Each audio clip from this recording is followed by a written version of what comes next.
let's start with some introductions. So we have a pretty large group. So I recommend that for anybody viewing right now, if you don't currently see the Zoom on gallery view, I recommend that you switch to gallery view so you can see everybody wave. I'm going to read the names of the participants, and when you hear your name, give us a wave and a smile. And so first we have joining us here at PEN America alongside me, we have Nora Benevidez, our Director of U.S. Expression Programs here at PEN America. We have Mike Hiestand, Senior Legal Counsel, joining us from the Student Press Law Center.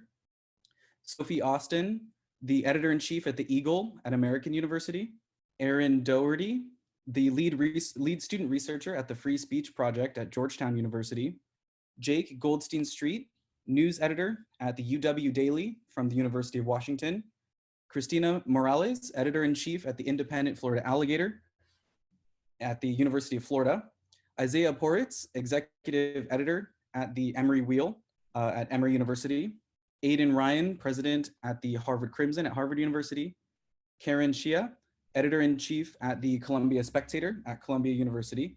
And Josh Yuen, editor-in-chief at the Daily Californian, UC Berkeley. So as you can see, we have been ambitious in having this conversation, ambitious in the number of voices that we're including in this conversation. So just to keep everything flowing smoothly through this, just wanted to set some kind of ground rules for continuing the discussion. So for the panelists, when you guys are not speaking, please be sure to be muted, and then I'll do my best on my end. If I see anybody's accidentally audible, I will correct that. Please keep your answers as brief as possible so we can get through everyone. Because you all work in the press, I'm sure you know how to give quick statements that pack a punch, so I expect all of you to be naturals. For questions from the live audience that's logged in, please input your questions into Zoom's Q&A function, and we will take questions towards the end. And then when you speak for the first time, remember to, again, introduce yourself with your name, organization, and role. And so the structure of our conversation today is going to start with a brief introduction from me about PEN America and our campus free speech program, followed by a presentation from Mike Hiestand, Senior Legal Counsel from Student Press Law Center, on the impacts of COVID-19 on student press. Following is going to be a series of 4 questions that will be answered by our student journalists. I will direct the questions to each student to begin their response. And then following the roundtable will be a presentation by Nora Benevidez, our Director of Free Expression Programs, on media literacy and disinformation essentials for student journalists. And then a brief Q&A will follow, time permitting. So to begin, who is PEN America and why do we care so much about the work of student journalists? PEN America is a nonprofit organization based in New York City that stands at the intersection of literature and human rights to defend free expression in the United States and worldwide. We champion the freedom to write, recognizing the power of the word to transform the world. Our mission is to unite writers and their allies to celebrate creative expression and defend the liberties that make it possible. Our campus free speech program extends that mission to colleges and universities, where we develop principled, practical guidance for administrators, faculty, and students. Our philosophy is guided by the PEN Charter, which commits us to stand for the unhampered transmission of thought, to oppose any form of suppression of freedom of expression, and to dispel hate. We believe that campuses can and must robustly defend free speech and academic freedom while also advancing diversity and inclusion and addressing legacies of discrimination. PEN America sees free and open academia and journalism as vital components of a healthy democracy. We realize and we recognize that student journalists are often at the forefronts of defending free expression and access to information on their campuses and local communities. This pandemic has generated no exception to the importance of student journalism. The leaders we have gathered here today are all navigating this crisis from their homes, leading their teams on a now virtual campus, maneuvering around challenges with printing, staff, finance, communications, and others. Today, we're here to extend our appreciation, learn about their and your experiences, and exchange strategic guidance on how to safeguard student press during this difficult time. With that, I'm happy to hand over the conversation to Mike to present us a broader context of where we're at with student press in this difficult and challenging moment. Cool, thanks, Nico. So as many of you hopefully know, at Student Press Law Center, we operate a legal hotline where folks can call to get free legal help on any sort of media law question. So lately, when student reporters have been calling our hotline, I've been keeping them on the line just a little bit longer to ask, about how, other than some of the legal problems they might have called in with, how are things going? And I guess, I'm here to report that based on my very limited survey, that student media, with just a couple exceptions, largely seem to be riding these unprecedented waves pretty well right now. I'm very interested to hear from the rest of our panelists about how things are going and what they're seeing, good and bad. But, overall, I'm very impressed. I think one advantage for student media is that they already tend to be fairly tech savvy, which has been a big plus. And they have, by and large, been pretty quick to adapt. I'm going to talk, there seem to be some short-term and long-term issues that I'll talk about. Kind of on the short-term front, just want to make there. One of the things, as I said, we're seeing some pretty impressive reporting take place, and I encourage you to check out some of that reporting, which we have and are continuing to collect on our website at splc.org. I encourage those of you watching to give our folks heads up about what you're doing and so that it might be included in that list. But you're providing information on both the news front and the human front, and both of which are much needed right now. In many places, we're seeing, including at the high school level, it's interesting, but we've seen student media in so-called news deserts, stepping in to cover issues, that are outside of their schools and their local community. I think one thing we can all agree on is that we are finding that the press is an essential service during times like this, and that includes student media. The student media that I've worked with or read thus far, and when I say student media, I mean journalists who also happen to be students. They seem to truly appreciate the enormity of this moment. It may very well be the biggest and most profound news story in their lives. And their role in writing the first rough draft of history is something I think that they get. In many ways, it's your readers, more than anyone else, that's going to be impacted by this moment. If nothing else, your audience is simply going to be around a whole lot longer and affected by what's happening today. To date, I've fortunately heard very few complaints from student reporters that their reporting has been limited by law enforcement or others as a result of stay-at-home orders. As you know, stay-at-home or kind of state of emergency declarations do make exceptions for for entities that qualify as essential services. Fortunately, all the orders we've seen so far have included the press in that category. And there's nothing in those orders that would distinguish student media from their commercial counterparts. We've actually posted a letter on our website that explains this, and that we're encouraging all student media who might venture out in the field to have a copy of. In addition to the copy of this letter showing why you are an essential service, also some sort of press ID, I think, is a really good idea. You can find this letter and lots of other great information on our website and our COVID-19 toolkit at splc.org. In terms of field reporting, I actually just had a really good conversation with a college advisor about sending photographers out into the field. He was mainly concerned about liability, but he also understood the importance of covering stories on their campus and community.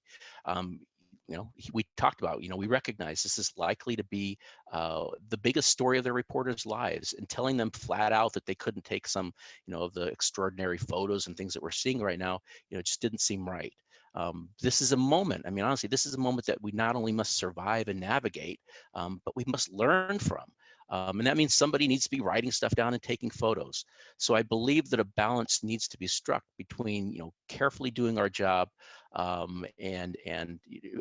between being careful and doing our job as journalists. I guess if I'm going to offer any sort of lawyerly advice on this, the one thing I'd say is, you do want to exercise caution. There's enough news to go around right now. We don't need or want reporters going rogue by by risking their health or creating extra problems for everybody. But after preaching, that safety first, I think I'd make clear, I'd put it in an email maybe to your staff, that any outside reporting photography at this time is completely voluntary and not expected. I've seen some lawyers talking about having their staff sign, assumption of risk orders or liability waivers, that sort of thing. Some attorneys are saying, in their states, those things really don't matter. I think probably the safest legal thing to do right now is simply not to be assigning stories, at least not in a mandatory way, but don't assign stories that physically require staff to leave their safe spot. But also, maybe pull back a little bit from outright bans on it. Let's see, some other issues we're seeing. Access. Just a couple weeks ago, USA Today reported that just over 2/3 of states have triggered their catastrophe or state of emergency modifications that have been allowed by their FOI laws in response to COVID-19. Not all states, but some states have changed their deadline response times, the time they have to respond to your FOI requests. Most have waived things like physical quorum requirements for meetings, allowing for a transition to Zoom style meetings. The FOI attorneys that I'm hearing from, we're hearing lots of pandemic excuses. Record keepers just saying that they simply cannot physically respond to requests from home at this time. And I do think that we do have to accept some of that for a while. But I do think the time for pushing back on this pandemic excuse, I think it's getting pretty close if we're not already there. I'd encourage all of you who might be working in the field of freedom of information, open records requests, that type of thing.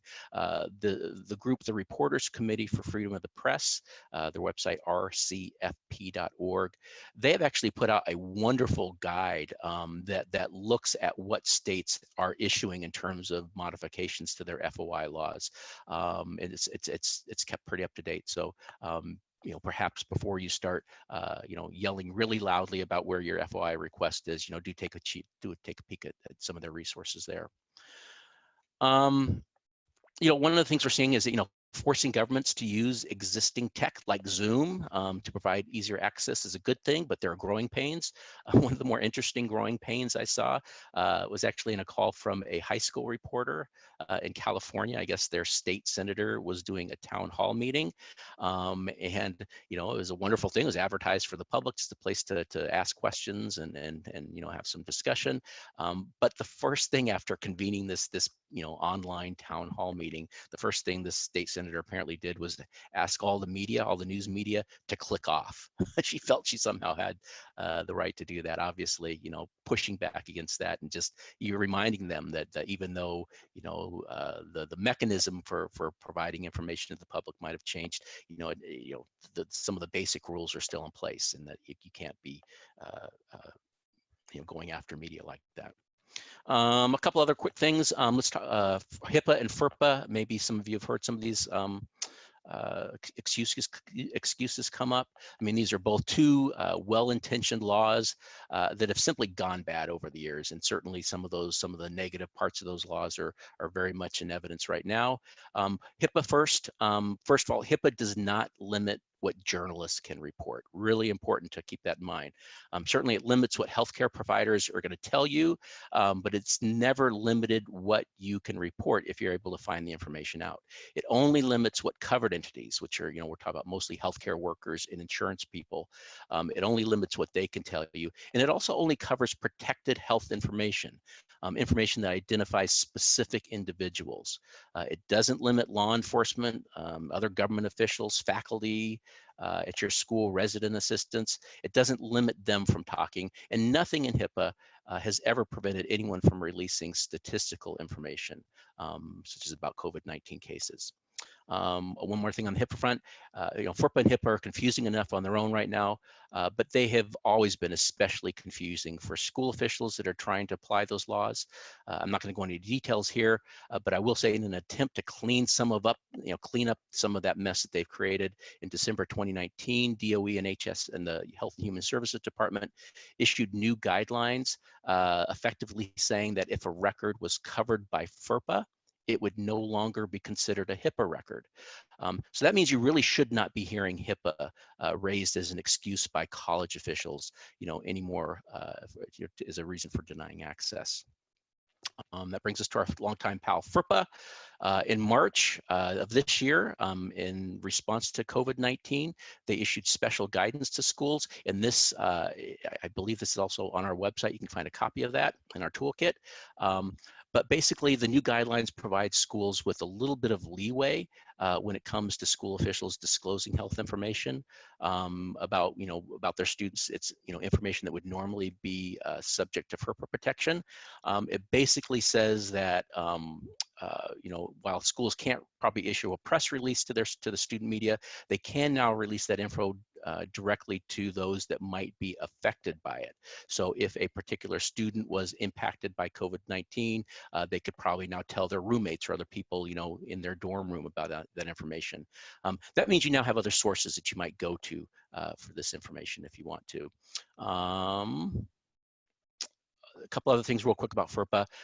Remember, FERPA only applies to information that personally identifies students. It doesn't prevent a school from saying that an unidentified student in Smith Hall, for example, is tested positive. It also doesn't prevent the release of statistical informations, statistical information only. I think that's probably enough right now in terms of just the main things that we're seeing. I'm happy to answer some questions going forward later on. Thank you so much, Mike. I think that a lot of these really practical tips are things that student journalists all around the country could really benefit from hearing. And I think that you've really done a good job to kind of start us off with this kind of broader context here of what the situation is and give us an idea of some of these challenges. I want to start hearing from some of the student voices. We're going to transition into our question period. And so the first question that we have is a pretty general one, but I think it'll draw a lot on what we just heard from Mike, and that's, what challenges have you on your campus encountered relating to COVID-19? Did you encounter some of the challenges that Mike was talking about? So first, we're going to go to Isaiah from Emory University for a few minutes, and feel free to unmute yourself, Isaiah, and you can begin. Hi, so my name is Isaiah Poritz. I'm the executive editor at the Emory Wheel, which is a relatively smaller paper. We only print once a week, and we have a staff of about 50 members and then maybe 15 to 20 editors. And the election of the new editor-in-chief always occurs every spring, and it happened right before we had our classes canceled on March 11th, which was a little bit later than I think most other schools. The school decided that it would extend spring break, and it canceled right in the middle of spring break. So I had quite literally just become the executive editor. We had not even gotten to our first issue yet as this sort of new team of editors, which was quite unfortunate. We were prepared to roll out a new issue about the student government elections, as well as the Georgia primary, which was about to occur in late March. So when we got that notice to pack all of our things and leave, I was the only editor who was remaining on campus. So I was the only person who could sort of be there and get a feel of what the campus was like while we were all transitioning away. I think the most difficult, initial challenge that we faced was trying to coordinate our coverage of the campus while all the editors and writers were spread out across the entire country. And we had to figure out ways to connect over Zoom and over Slack to ensure that we could still maintain coverage while everyone was focusing on their own personal positions to figure out a way to get home, figure out a way to pack everything up. I think a big difficulty was trying to provide a sense of stability and clarity to our readers.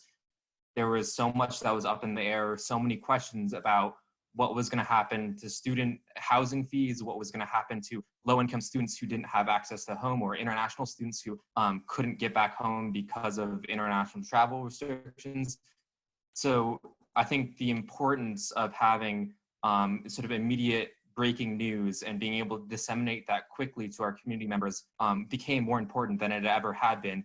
As a sort of weekly paper, we didn't have the same kind of social media presence or sort of breaking news mentality that we now have to have as a result of so many different questions that needed to be answered. And while we're covering this, we had to figure out our own travel because we're students. We're not unaffected by the same issues that everyone is facing of figuring out ways to get home. And during that time, it's really difficult to focus on that while also focusing on coverage. One of the new managing editors had to go back to India, and that is a 12-hour time difference. So that makes it very, very difficult to coordinate our meetings and coordinate the way that she can help with edits and coverage, which I think was one of the more difficult aspects of what we did. Thank you so much, Isaiah. Let's also go to Sophie. I think what you were talking about, Isaiah, about coming into, a lot of you have just started in your roles, and I think an interesting take that Sophie has is she's the new editor-in-chief of the Eagle at American. So Sophie, would love to hear from you about challenges you and your team have been facing regarding COVID-19 outbreak. Thanks so much. I'm glad to be a part of this, and I'm glad to hear what all the other student journalists have to say today.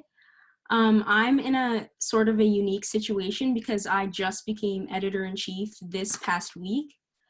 And so I'm going to talk a little bit about what the transition has been like for our staff while I was away, because I was studying abroad in Costa Rica for this semester, and then I was sent home about a month ago.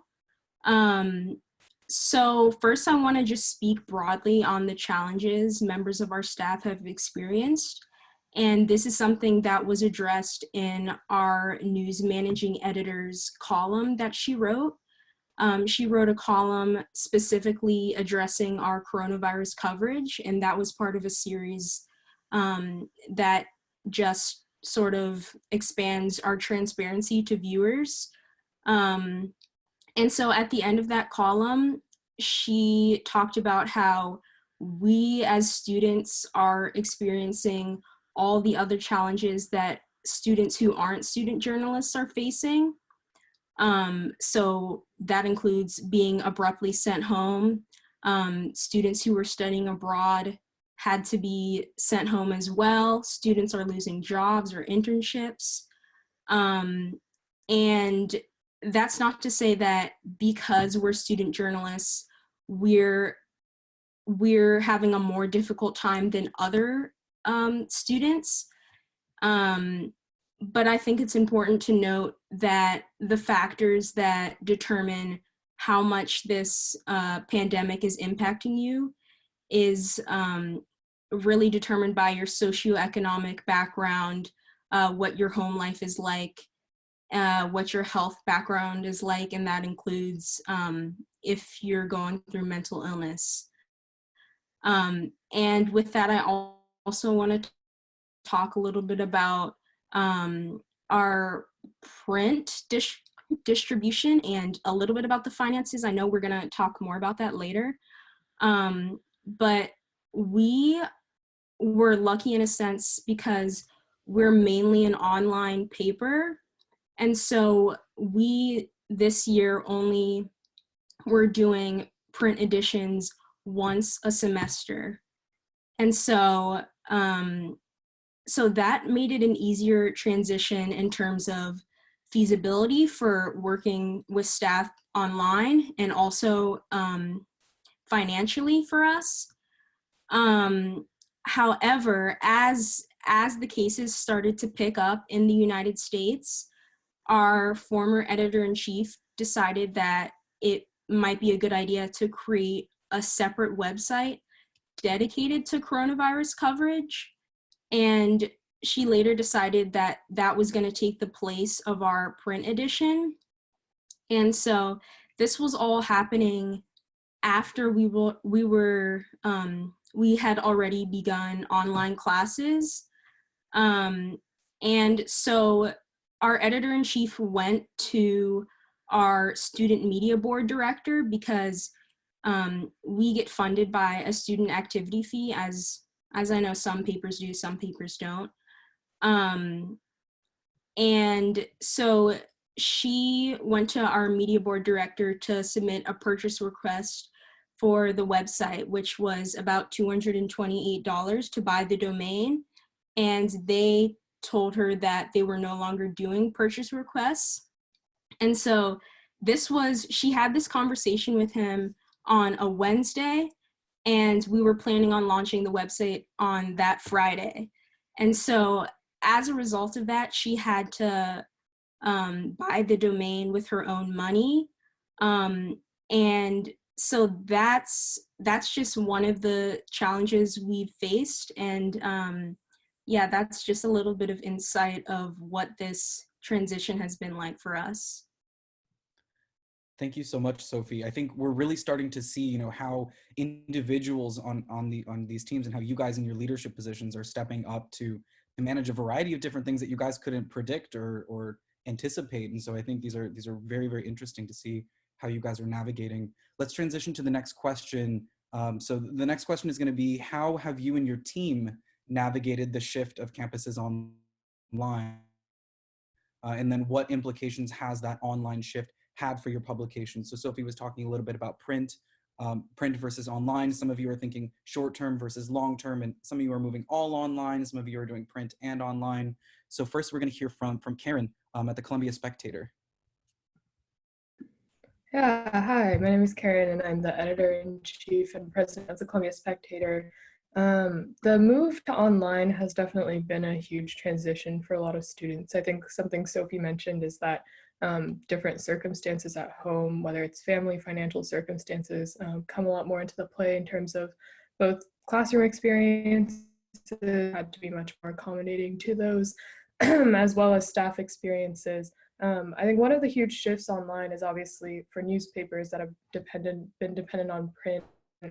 It's been a transition to focus most of that medium to online. It's been easier for us actually because we cut our daily print edition in the fall of 2014. And so we've been trying to shift more of our production out of kind of questions about layout, how to do daily print, and more into digital production. And this has given us more time to expand our digital presence and online teams. So we've actually in our conversation just about how to best format and present our articles in a different medium. We've been developing a newsroom development team, so a team of product and engineers who work with our graphics teams and our news teams to design the layout and the look of our articles. Something that we produced, we looked at how segregation of West Harlem impacted healthcare access for low-income Black residents. And to do that, we tracked neighborhood income and looked at the correlation between that and access to hospital beds, the hospital healthcare just generally in the area, and found that out of 78 hospitals open in New York City, 24 of them had closed since 2000, mostly in low-income Black communities. And other articles have, through graphics and data, kind of visualized changes in sources of revenue across the university. But either way, I think this shift online just has really allowed us to grow and expand our digital presence, as it has with most papers that's out of kind of the print age. The other aspect of this is, I think this has also just to do with our shift away from campus, our shift and the fact that we no longer have print as a medium, but I know this is a struggle that papers have been facing across the nation, is lack of print revenue. For us, a lot of advertising covers our work study students. We're independent from the university and we pay a portion of our students' financial aid package. And like Sophie said, again, a lot of this becomes a lot more prominent when you consider how home lives and other finances have really come a lot more into the picture for students who've had to return home from their universities. And so it's been an interesting experience doing that without print, even though our dependency on print advertising has really declined since we cut daily print. We've still had to really figure out other ways to grow revenue streams, and we don't really have the perfect answer to that yet, but that's something that's just on our minds. Thank you so much, Karen. We're going to go to Aidan now. Same question about how your team is navigating the shift online and implications for your publication. Yeah, thank you. So I'm Aidan Ryan. I'm the president of the Harvard Crimson, and I have a pretty unique role in that I'm neither the editor-in-chief nor the head of the business. And so kind of I think, about both things, and I also think about kind of the long-term stability of the organization. And I think that we, are having a lot of the same problems that everyone else here is talking about. And so I think this is great to kind of elevate our issues and our concerns to, the world, because I think that, a lot of the issues that we hear about student journalism aren't necessarily ones that are, grabbing headlines or something like that. And so it's helpful to, have this platform to talk about it. So we are the nation's oldest continuously published college daily. And to the extent of my knowledge, that we are the only paper that prints in-house. And so that kind of has a lot of implications and challenges for us, that we have full-time employees who come in every day and print the paper. We have a lot of costs there that we have to deal with since we don't outsource our print. So we had to cut print, as many other papers here have had to do, and have really had to focus on bringing our coverage online only. And we have a website, we have an online presence, but we've thought for years kind of in this print first mindset. And so we've been really taking a hard look at our digital strategy and making sure that we are presenting an online platform and online coverage that can reach as many readers as possible. And it's been hard for a lot of, we have 10 different boards. Most of our tech is run in-house as well. We have our own CMS. And so it's been really difficult to, I think, adapt some of the boards that are really focused on print. So looking at like multimedia, who rely on being on campus to take photos, as well as our print design boards and subboards. They've really been hit by this as well.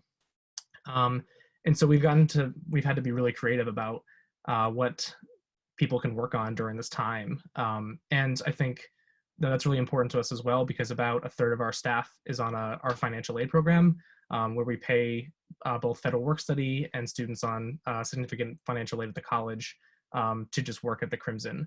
And so making sure that people have work and continue working during this time remotely is really important to us, not just obviously for the organization, but to support those students as well. So we've gotten creative. We've done a lot of kind of in-house institutional stuff, working on, updating our style guides, shifting print designers to work on illustrations, having our multimedia, board members work on, taking photos in their hometown. We had a really good photo essay from our multi-chair, who basically went out in New York City and, obviously wore protective gear and took photos of an empty New York City, which is something that, we normally wouldn't publish, but we had to be really creative with what we're doing in this time and age. And I think that,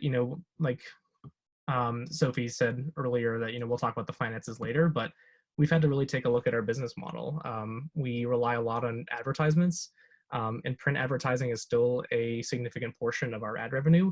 And the fact that we're not going to be printing every day and we don't have a big year in review issue coming out during commencement is really making us take a hard look at, what are some alternative revenue sources that we can tap into, and what can we do differently, and how can we shift to, being more, I think, adaptable in this situation, like a lot of other publications are doing, both professionally and college, at the college level. So yeah, I think that there are a ton of issues here, and a lot of this is not just in the short term, but also how do we make sure that our organization is sustainable for the long run.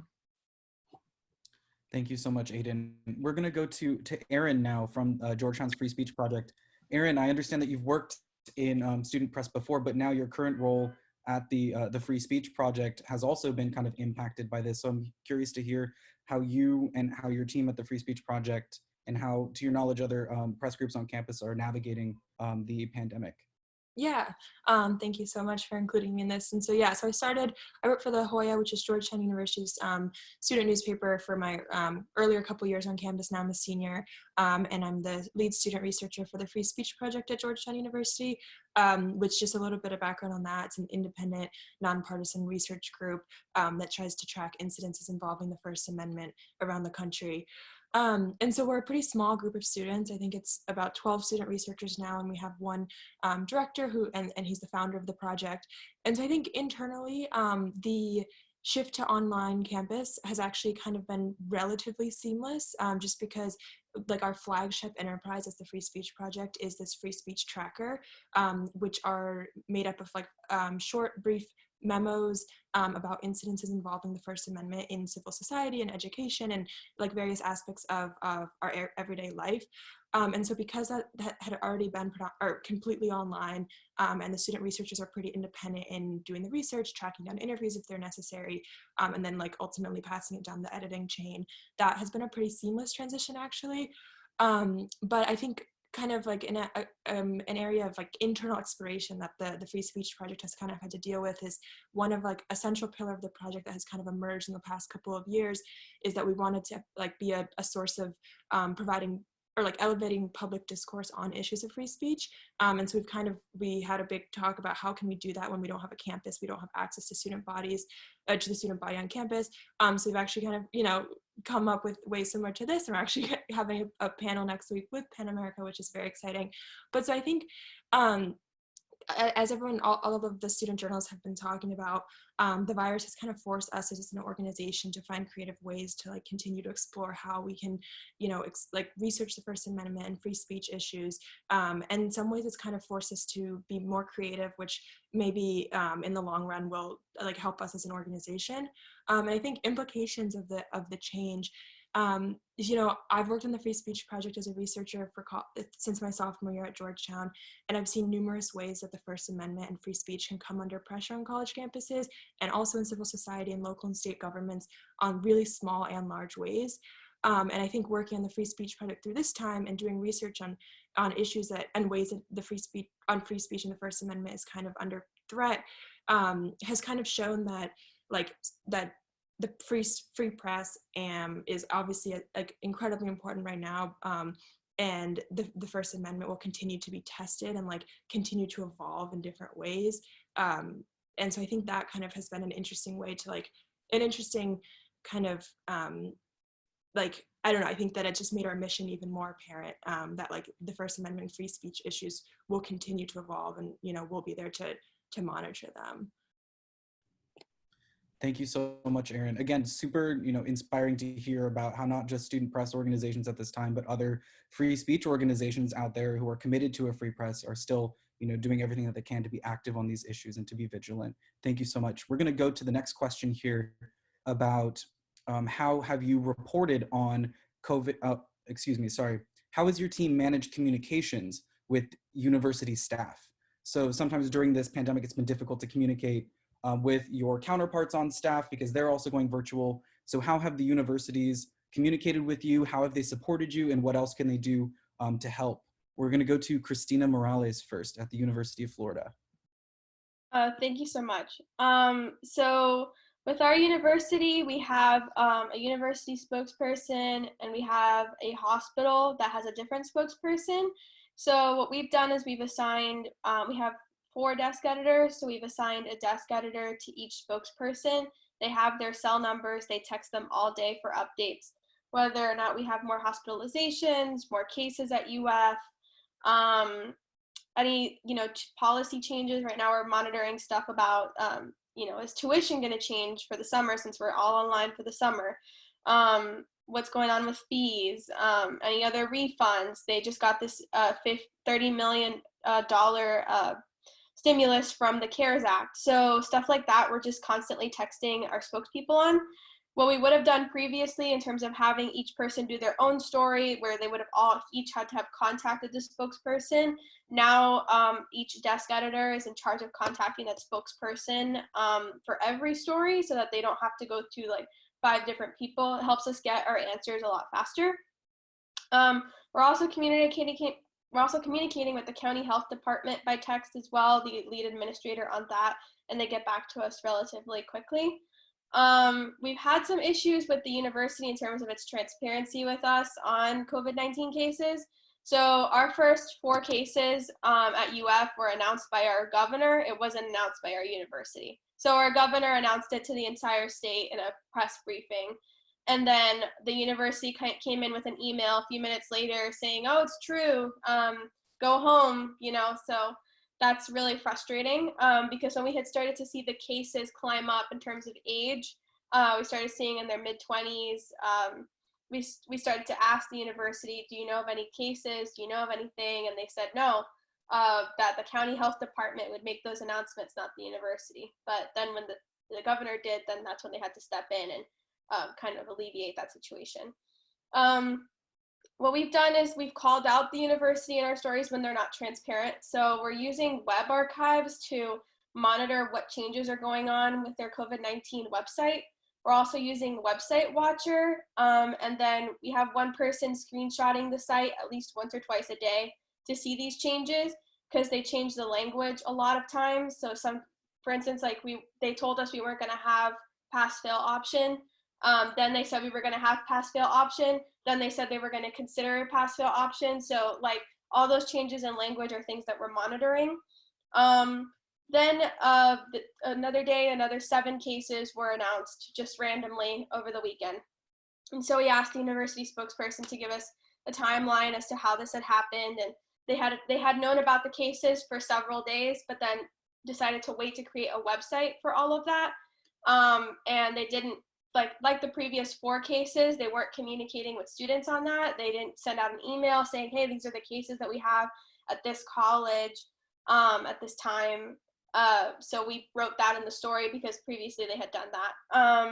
So flaws in the communication process are really important to tell readers about because I don't think that they're seeing it on their end, but it just shows like, I guess, some sort of how the university is trying to kind of gauge a response.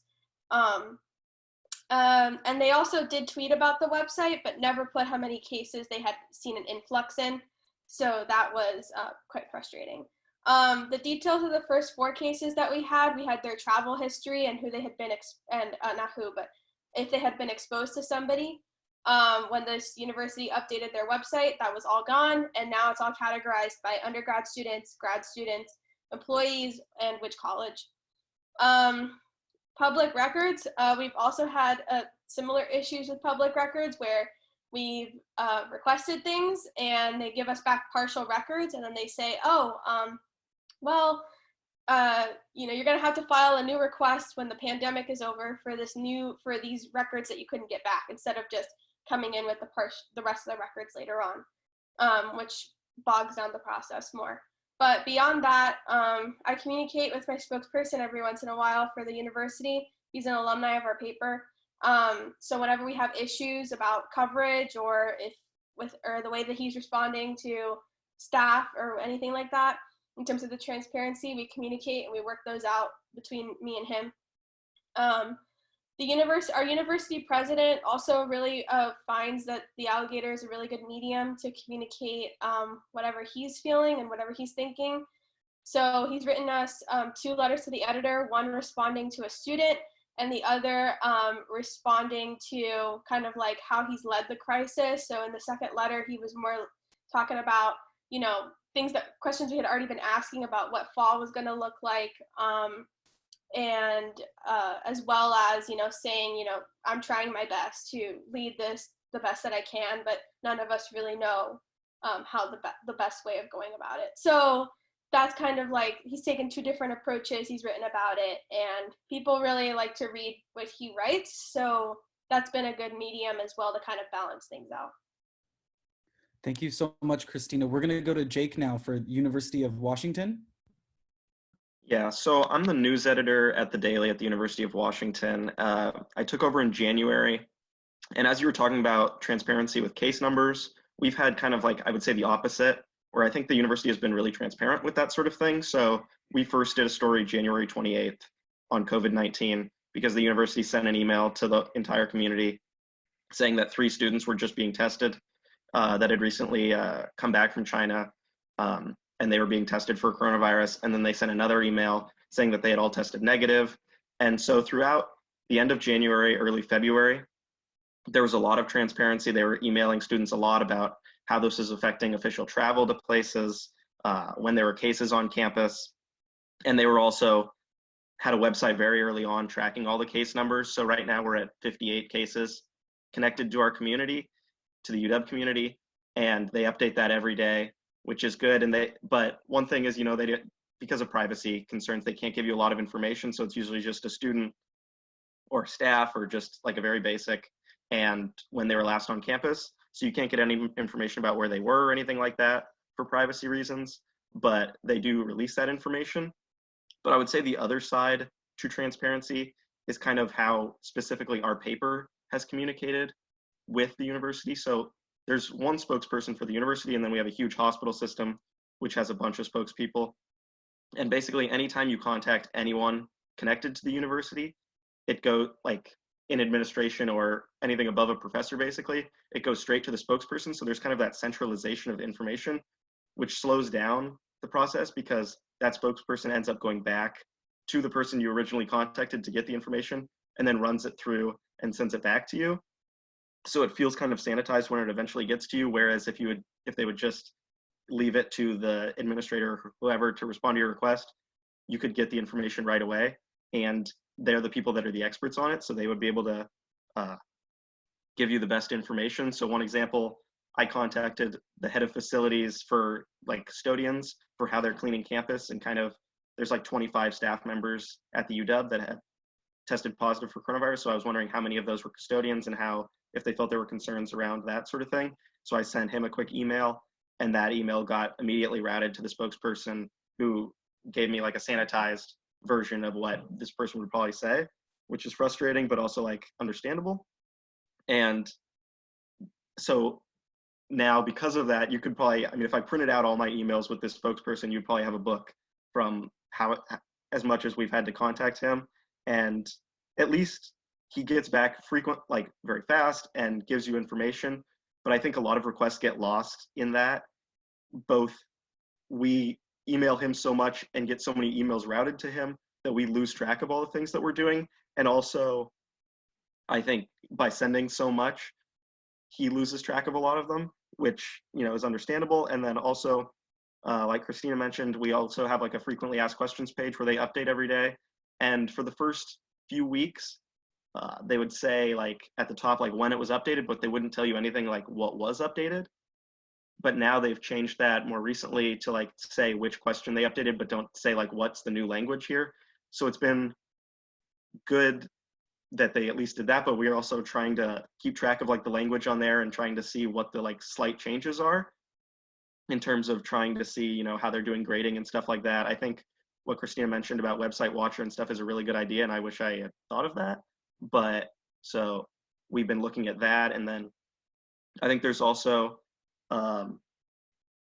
there's another side of it where like they've been so transparent with students where it kind of leaves us as just kind of regurgitating exactly what they're telling the students, and it eliminates our ability to do like original reporting in that way. So I think that's another side of it also.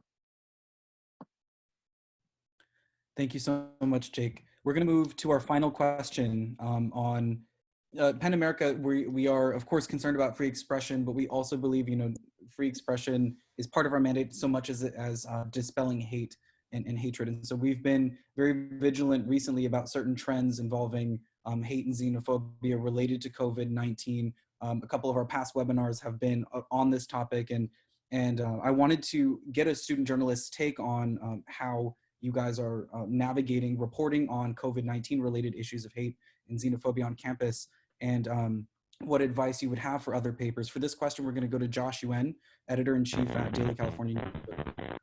Just in the spirit of time, we're going to move on to Nora's presentation, and then hopefully following Nora's presentation, we can get a word from Josh about these very, very important issues. And for that, without further ado, Nora Benevidez from PEN America. Thanks, Nico. Well, hi, everyone. It's so great to be here. I feel absolutely inspired by everything you're doing. It's really, really amazing. And I will, in the, I think, 7 minutes that I'm given, try to cram as much as I can in for you all. You know, we do a lot of work in two separate areas at PEN America that are converging. One of them is we have long monitored the threats posed by disinformation in our society. And we've put out several research reports over the last few years that have examined how voters are affected, how the public has lost trust in media because of this rise in disinformation tactics. Often they are linked to, you know, sort of sowing discord in our communities and society. And at the same time, we've also been looking in sort of a different vein at the growing crisis for local news outlets around the country. And we've also been doing work with our members in various communities to monitor this. And we're really, really alarmed at the terrible threats right now from a financial perspective that are facing the media industry. And so we do a lot of advocacy, both in Washington as well as at state capitals, to put pressure on leaders to understand the very potent power that media outlets carry, including student journalists. And that right now it feels we have this really interesting moment in which, for I would say one of the first times ever, I've seen absolutely amazing respect paid and eagerness, a kind of hunger almost on the part of the public to receive information.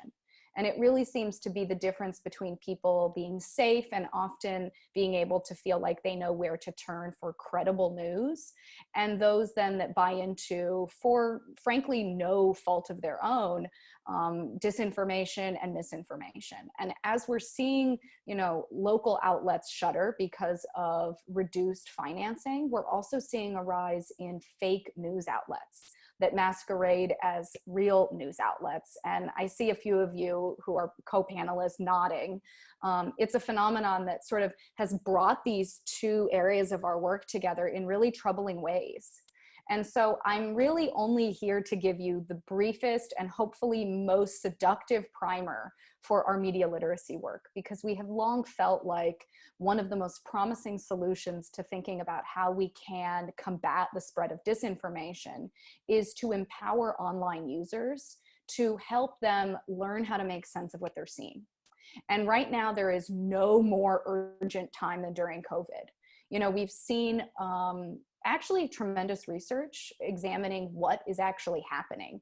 The World Health Organization, as many of you know, put out a call last month that what we're seeing is a infodemic, where this misinformation and disinformation is littering our news feeds, and people are then behaving in ways often sort of inspired by what they see. And so PEN America has been doing working with journalists, in parts, some student journalists, as well as then communities around the country, to help them make sense of how can we apply media literacy skills in the COVID moment.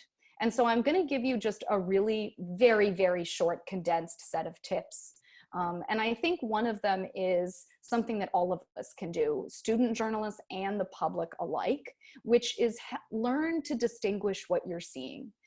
In the COVID moment, so many of us, I think, it's kind of a perfect storm, frankly, for the disinformation tactics we're seeing, that naturally we want to share things that play into our emotions. And nothing plays into emotions more than examples like a video of a shopping frenzy and that toilet paper and food are running out.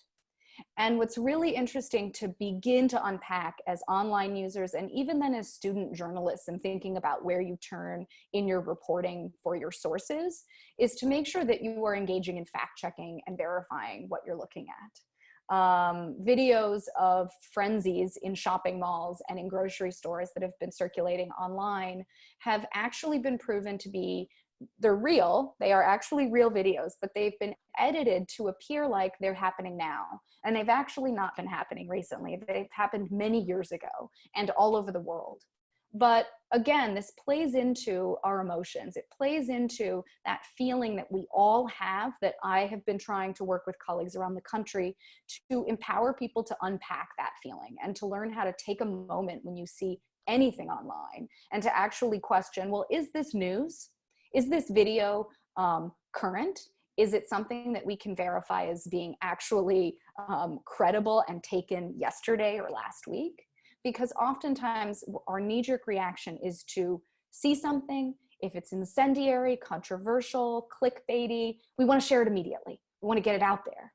And student journalists, luckily, I think, are at the nexus of all of this in being able to be very powerful safeguards against that. You know, thanks to journalistic standards, ethics, reporting and accuracy standards, student journalists are some of the best examples of ways that you can guard against using information that is not credible or has not been verified. And so users in the same breath should also be taking their own kinds of precautions to empower themselves to actually think about what they're seeing. And so I'll just sort of close by saying, because this is the briefest primer for you, that what we do now is we work with journalists all over the country to bring communities into virtually newsrooms and to let communities understand how news actually gets made. Because when we've seen that process happen in real time, much of the distrust that communities feel towards news begins to break down. And as we do that sort of concurrently, we run workshops, now virtual, and they're a lot of fun, I promise. They're very engaging. I let people raise their hands, we have polls, we have fun graphics. And what we do is we try to just unpack for people what the disinformation phenomenon really is and why it's so dangerous for our society, and then to lay out a media literacy toolkit for users and participants. It's really something that you can take away and apply both in the COVID context, as well as in these longer kind of what I call slow simmer disinformation campaigns.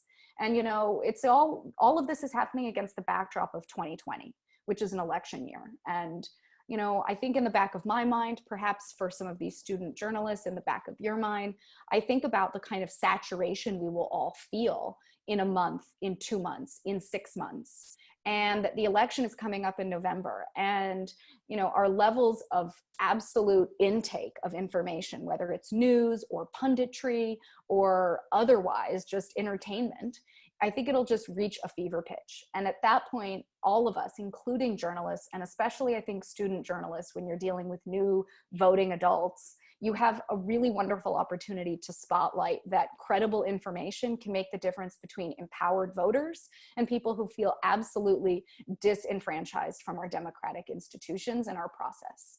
So I am happy to sort of turn it back over to Nico, and hopefully we'll get our other student panelists going.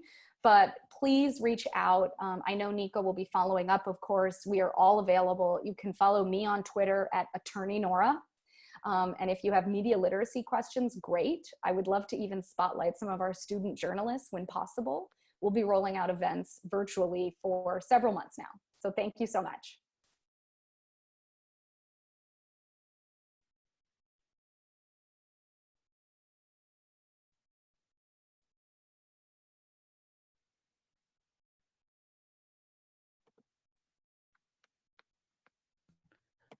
Okay, sorry, it looks like I might have frozen there for a second. So looks like thank you so much, Nora. Again, speaking to a lot of you guys can see, everybody can see the range of work PEN America is doing on these different topics, and you guys can see how free press, free expression, disinformation, media literacy, these are all super important themes, you know, to keep in mind moving forward as we're navigating the pandemic. I wanted to now, let's see if we got Josh back on the line, because I think another super important key to all of this is following all of the incidents of hate and xenophobia, and doing our best, you know, to combat those issues on campus. Josh, do we have you online? Hey, Nico, can you hear me now? Yes, there we go. Awesome. All right, sorry about that.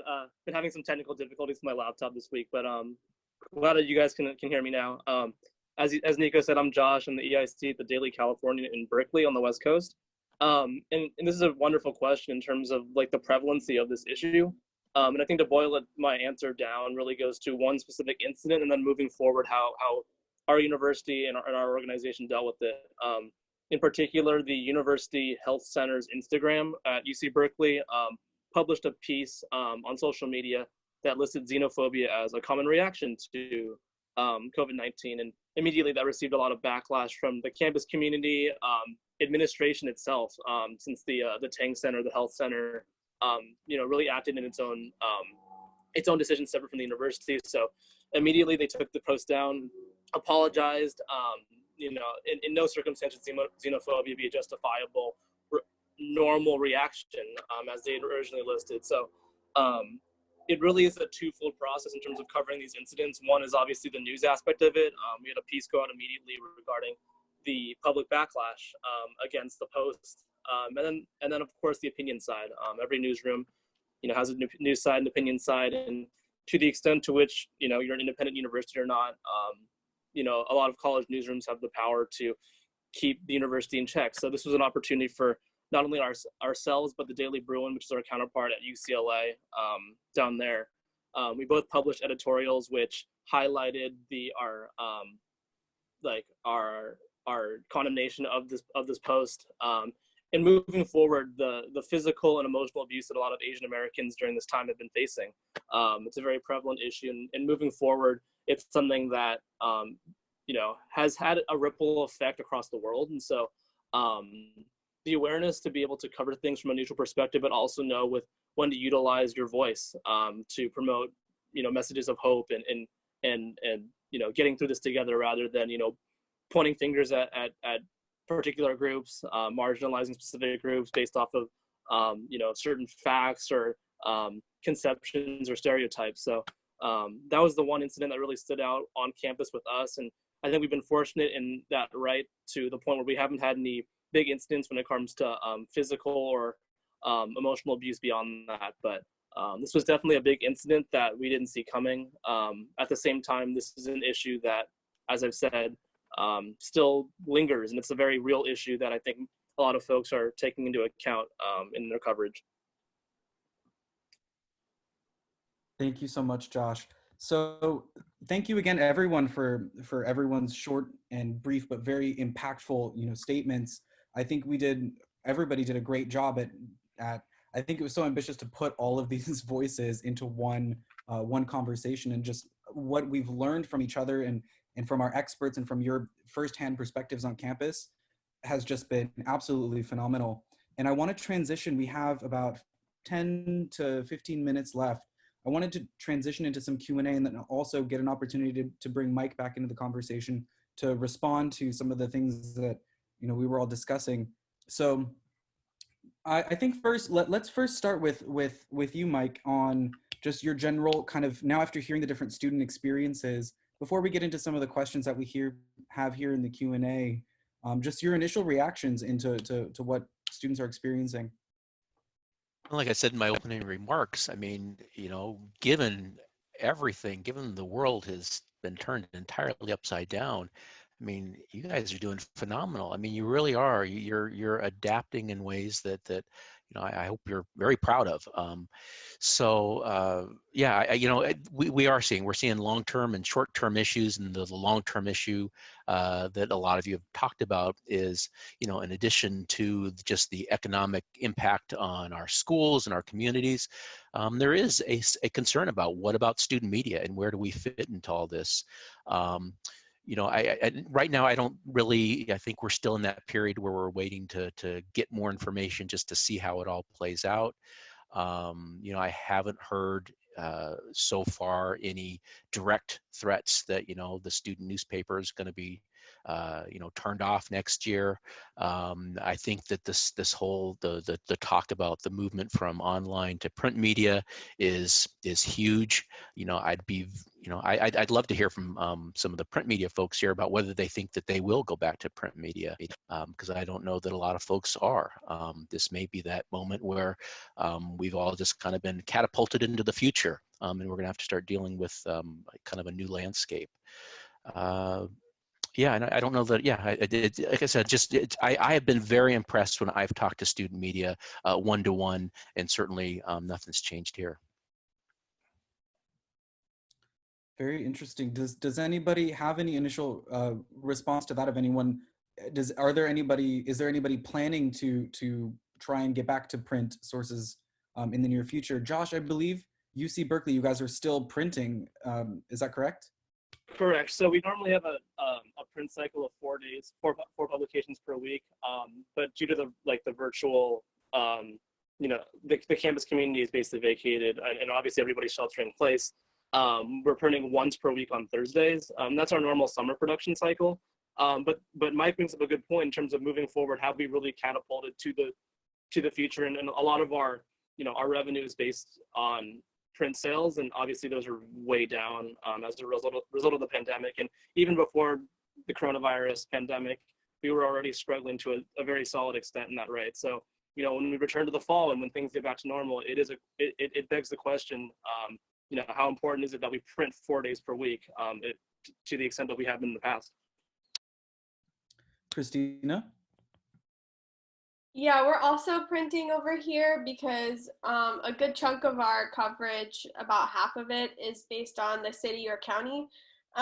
So what we've done is we used to print 3 days a week, and we were printing remotely for 3 days a week for about 2 weeks, and then we decided to just go to 1 day a week to be able to have enough advertising revenue to pay for the production of the paper. Our general manager doesn't want to stop printing as much as we can because there is still some aspect of that we make from that. 80% of our revenue is through print. So he pretty much says that if we have no print, we have no paper ever. So we're doing this once a week, and it seems to be, the numbers are a little early right now, but it seems to be paying it for itself. And then that's continuing on throughout the summer. The fall is a different question in terms of like football and apartment complexes that usually advertise in our paper. So that's going to play a large role whether or not UF decides to go online for the fall, in terms of like how our revenue will look and how much we'll print. But the plan is to go back to 3 days a week as soon as possible. I want to broaden this question up a little bit too, because I feel like it's directly related. There have been kind of, in a lot of the conversations that I had with you all individually and in our preparation for this call, just the financial difficulties that student papers are encountering now. I wanted to give an opportunity for any of the students to share any kind of best practices or anything that we know it's difficult, trying to generate ad revenues right now and trying to raise funds. I mean, in the nonprofit world, it's also been, it's a challenge as well. I mean, it's an economic challenge for everyone in the country right now. So does anybody have any strategies that have worked for them in terms of keeping their papers funded? Christina? Yeah, so we have, we're doing a couple of things. One is that our general manager is advertising 50% off for local businesses who are having a rough time. He's also reaching out to places like bars that used to advertise with us and saying, hey, like, you don't have much of a presence online in terms of like your takeout. Can you advertise in our paper? And that'll give a broader audience, because our paper, we shifted the print. So it used to be 50% on campus, 50% off campus. Now that's all off campus, and the papers are getting picked up and boxes are getting empty. So it's still being picked up by people. So that's one thing we're doing. We also have an in-house advertising agency with young students at UF. And so what they do is focus on the digital aspect for businesses. So they take essentially the Alligator's brand per se, and they say, okay, well, we're going to have all these young students manage our social media, manage our online posts, manage digital growth. So that an in-house advertising agency just takes over essentially the advertising full time for other businesses on the digital aspect. So they're trying to recruit more people to do that right now. And that's kind of what's keeping us afloat.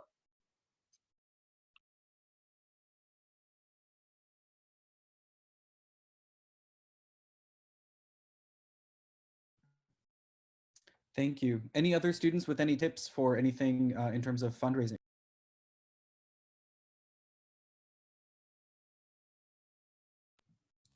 Seeing none, which is, I don't know if any of you guys do model United Nations, but seeing none, moving on to the next question. We have a question I think Aidan had something to say. We have a question in the Q&A just about anyone's experience regarding censorship at this time. Has anybody experienced anything?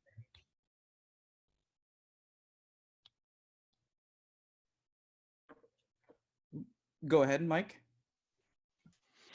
Yeah, we haven't really. I mean, the censorship so far that I've seen mainly has been at the high school level.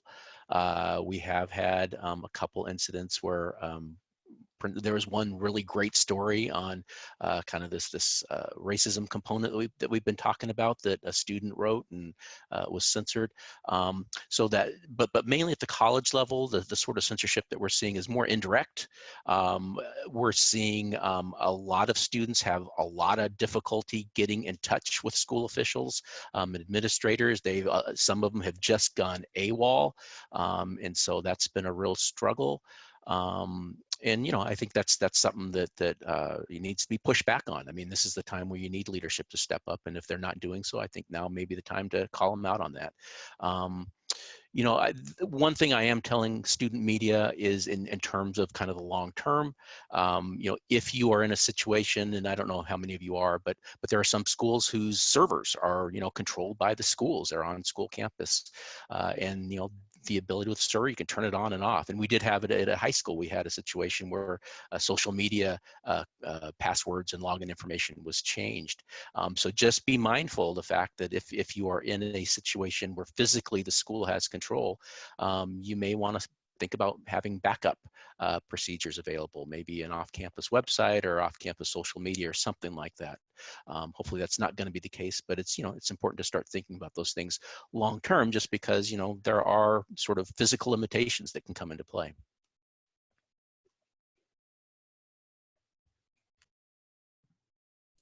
Anybody else on their campuses experience issues of censorship related to COVID-19?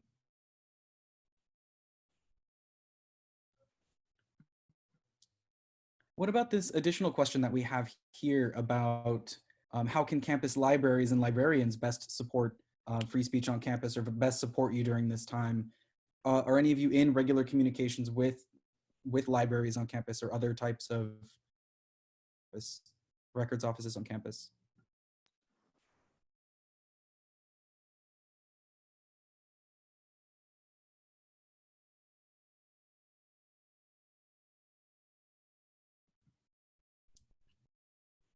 Might be too technical a question, perhaps. So I think I'm pleased to hear that no one's experiencing any challenges with censorship on their campus. It means people like us, we're doing our jobs right. So that's good. But the campus librarians, we spoke a lot earlier about your guys' communication with different offices on campus, and I think it's been super interesting to hear just kind of the range of experiences there. So without further ado, I think a huge thank you is due to all of you for not just participating in today's webinar, but for doing all of the incredible work that you are doing on your campuses and in your communities. PEN America and Student Press Law Center, we stand in solidarity with you guys. Just like Nora said earlier, we are here for you. We hope that this is the start of a friendship among our organizations and with your papers. And it's been my goal at PEN America to be doing more with students and to be doing more with student journalists, because I feel that you can't be free speech advocates on campus if you're not working with students and if you're not working with the student press. I think that you guys are essential components of a healthy university, a healthy campus climate, a healthy democracy even, and just to hear the different experiences of what you guys are doing on campus is truly inspiring, and I hope that we can continue these conversations and have more in the future. And so thank you everybody for also for tuning in live, for those of you who did. And then we're also going to be posting a recording of this conversation onto YouTube. So tell your friends and families and other people at student press groups around the country to review this conversation that we had today. I think there's an incredible amount of practical tips and advice and guidance, and just the heart in the conversation as well. So much to be learned. If you enjoyed this webinar, and if you've enjoyed or had the opportunity to see the other ones in our series, we have our 4th one coming up next week on civil liberties, privacy, and public health, emerging tensions and technologies during COVID-19. It's going to be another online roundtable style webinar, co-sponsored by PEN America's Campus Free Speech Program and the Free Speech Project at Georgetown University. And that's going to be on April 30th next week from 1:30 Eastern to 2:45 Eastern. So thank you again to the Student Press Law Center, to Mike and your team there. Again, we're so excited to be working with you guys more, and everybody have a great Friday, great rest of your Friday, great weekend, and thanks again, and keep up the amazingly incredible work.